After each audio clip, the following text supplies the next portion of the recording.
Magsiupo po ang lahat. Dapat po yung ebanghelyo ay iparinig sa lahat ng may kaso ngayon. Pero sa atin, dapat din marinig natin dahil mula ng simula ng lalangin ng Panginoon ang mundo, ang bawat isa sa atin ay tagapangasiwa.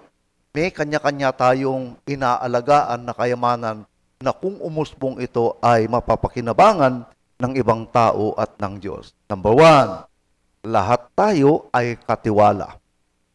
Sa makatwid, kinakailangan in the process, habang naglalakbay tayo, ay merong kang tinatawag diskarte.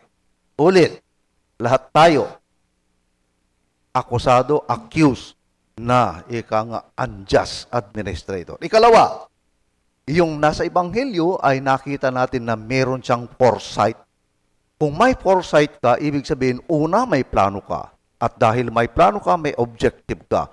Hindi na kailangan magkaroon ng plano. Kung pag-uusapan natin yung pangkalahatan, ang Archdiocese ng Manila ay merong tinatawag Archdiocesan Mission Statement. Nandoon talaga. Ang sabi doon ay nang magkasama-sama sa paglalakbay patungo sa Diyos. Meron ng plano. Ikalawa, sa foresight na yan, alimbawa, in case of problem, ang sabi niya, dapat alam mo ang iyong gagawin. Sa mga ito, hindi tayo lugi. Bakit? Nasa panahon na tayo ng tinatawag natin na technological advances. Isa na dito yung scientific method. May problem, may hypothesis. Kung hindi obra, yung hypothesis mo, i-reject and find another one. So, yung tinatawag natin plan A, plan B, plan C. Hindi ka po pwedeng magkamali. Magkamali ka sa una, letter B. Halimbawa, diretso ang daan.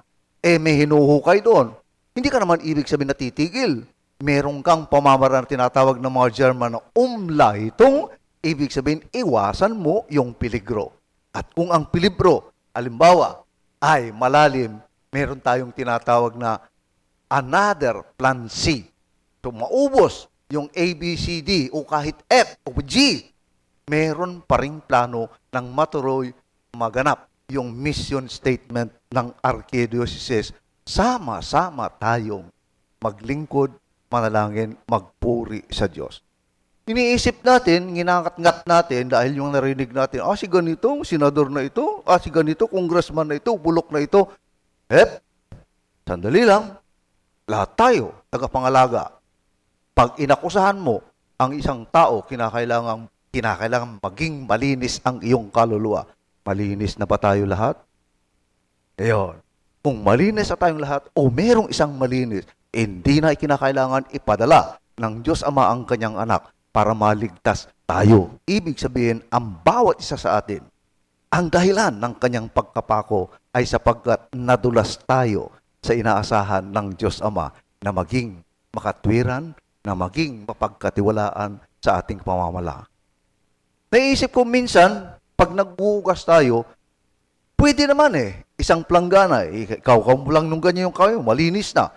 Pero, aminin man natin o hindi, sa dalawang kamay at nagpupunasan, ibig sabihin, higit na mas malinis ang kamay kung nagtutulungan tayo.